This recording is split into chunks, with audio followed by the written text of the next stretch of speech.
What's happening, peoples? I want to welcome everybody to the Mr. Pop Shit Show. You feel me? We're going to try to figure out these little deals here. We're going to try to integrate this right here. But I'm finna talk to AI and see what we can come up with, man. I need about a good 15 minutes commentary by myself, you know? So, damn, hold them up. Okay. Let's see. What do I want to talk about, y'all? Fuck. I don't fucking know, man. I don't fucking know. I guess let's get back into the FBA shit, man. I guess we get back into the FBA shit because I'm really intrigued about my foundational blackness. It's incredible. You know what I'm saying? And I'm looking at my flag. I'm looking at my flag right there, my FBA flag. And on the flag, it's a fist. It's a black fist. And they got 1526. What do we know about the year 1526, y'all? When did Christopher Columbus so-called discover America? That's in 1490 something, right? So 1526, why is that valuable to a foundation of Black Americans? Let's ask AI that. Okay, the year 1526 is valuable to foundation of Black Americans. Why? The year 1526 is significant in the context of the foundation of Black Americans because it marks one of the earliest instances of African enslavement in what is now the United States. Here's a closer look at the events of that year and their implications. The transatlantic slave trade and its early beginnings. 1. The Spanish expedition. In 1526, a Spanish expedition led by Lucas Vasquez de Ayllón sought to establish a settlement in present-day Georgia. This expedition is noteworthy because it involved the introduction of enslaved Africans to North America. 2. Enslaved Africans. Ayllón brought with him a number of enslaved Africans, making them some of the first people of African descent to arrive in what would become the United States. This event is significant as it represents an early step in the larger narrative of African enslavement and the transatlantic slave trade, which would dramatically shape the future of the Americas. 3. Impact on indigenous peoples. The arrival of Europeans and enslaved Africans also had a devastating impact on Native American populations, altering their societies, cultures, and demographics through disease, conflict, and displacement. Legacy. 1. Foundation of Black America. The events of 1526 can be viewed as a precursor to the extensive system of chattel slavery that would develop in the United States. This marked the beginning of a long history of African presence in North America, with significant cultural, social, and economic repercussions. 2. Cultural influence. Over the centuries, African Americans contributed to the cultural fabric of the nation, influencing music, art, cuisine, and more. The legacies of slavery, resistance, and the struggle for rights and equality all have roots in the early experiences of Africans in America. 3. Historical awareness. Recognizing events like those of 1526 helps contextualize the ongoing issues of race, inequality, and social justice in America today. It serves as a reminder of the deep historical contexts that continue to shape the experiences of Black Americans. Conclusion. In summary, 1526 is a critical year in understanding the early foundations of Black America, marking a significant point in the history of African enslavement and the complex interactions between European colonizers, enslaved Africans, and indigenous peoples in North America. This history is essential for understanding the broader narrative of the United States and the ongoing impacts of slavery and racism. Okay, let me ask you this question. Were there slaves in Mexico? And were any of the Mexicans slaves at this time? Or was it just Indians and Africans? Enslaved people in Mexico, and this included both indigenous peoples and Africans. Here's a brief overview of the situation regarding slavery in Mexico during and after the colonial period. Indigenous slavery. 1. Encomienda system. Following the Spanish conquest of the Aztec Empire in 1521, the Spanish implemented the encomienda system.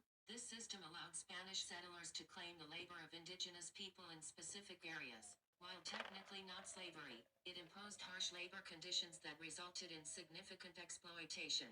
2.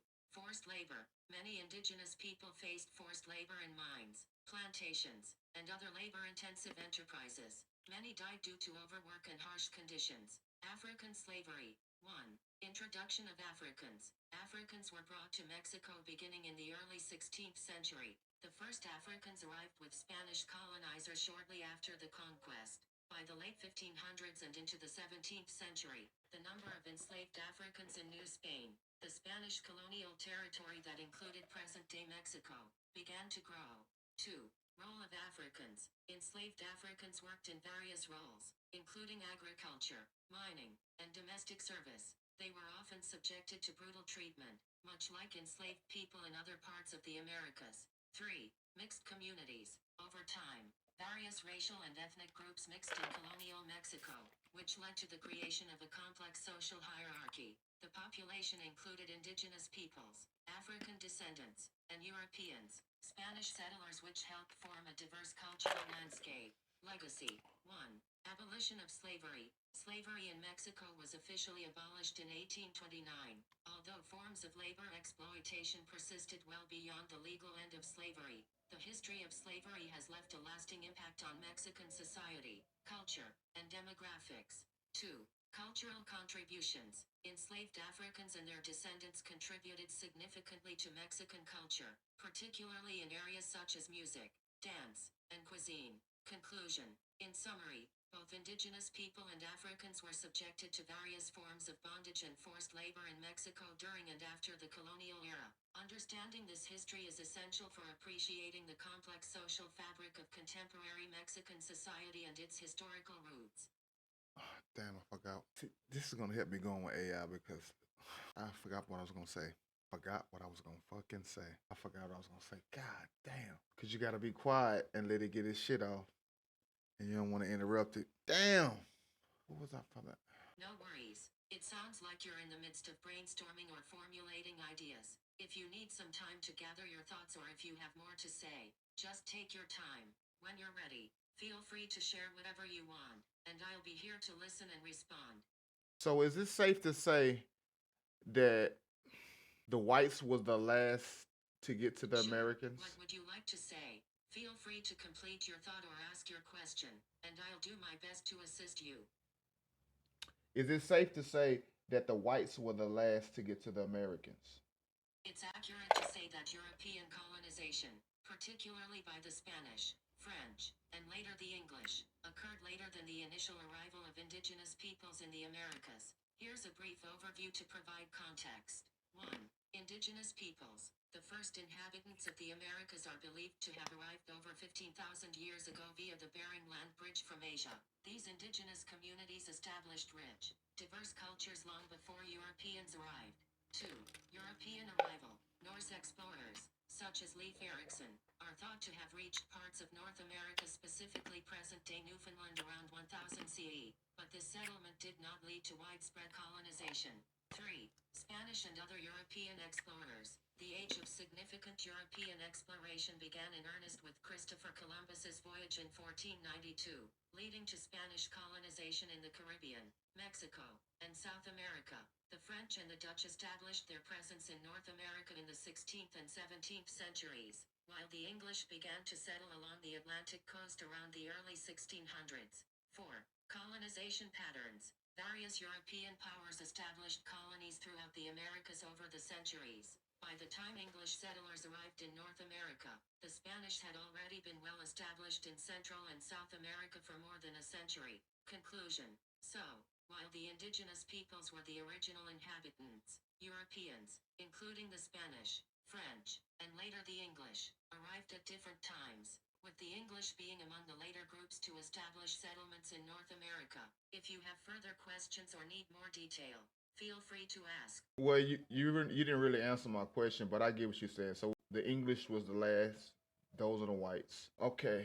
So what else I want to know? I apologize. apologize if my previous response wasn't clear. To answer your question directly, yes. Compared to other European groups like the Spanish and French, the English were among the last major European powers to establish significant colonies in North America.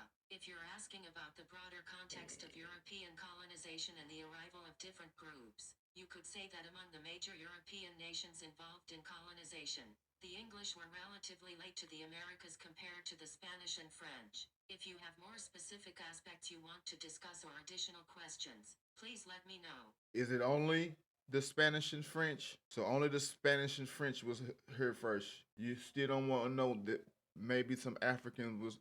Oh. Context of early European colonization of the Americas. A few key nations were involved beyond just the Spanish and French. Here's a brief overview. 1. Spanish. The Spanish were among the first Europeans to establish large-scale colonies in the Americas following Columbus's voyages. Beginning in the late 15th century, they colonized vast areas in South and Central America, as well as parts of North America like Florida and the Southwest. 2. French. The French established colonies primarily in Canada, New France, and the Mississippi River Valley. They were active in the fur trade and had significant interactions with indigenous peoples. 3. English. The English began settling in North America in the early 1600s, with colonies such as Jamestown established in 1607. They eventually expanded along. All right, let me ask you this question. Fuck, I just forgot it. Oh my, I hate Please that. go ahead and ask your question. I'm here to help.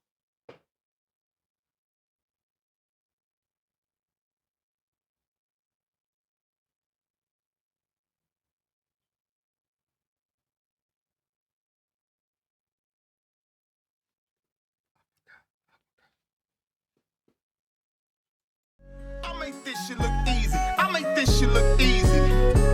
I make this shit look easy. I make this shit look easy. I see what I like, then I go out and get it. I make changes, that's why I'm different. I see it before it happens, that's vision. Telling myself I know I like this.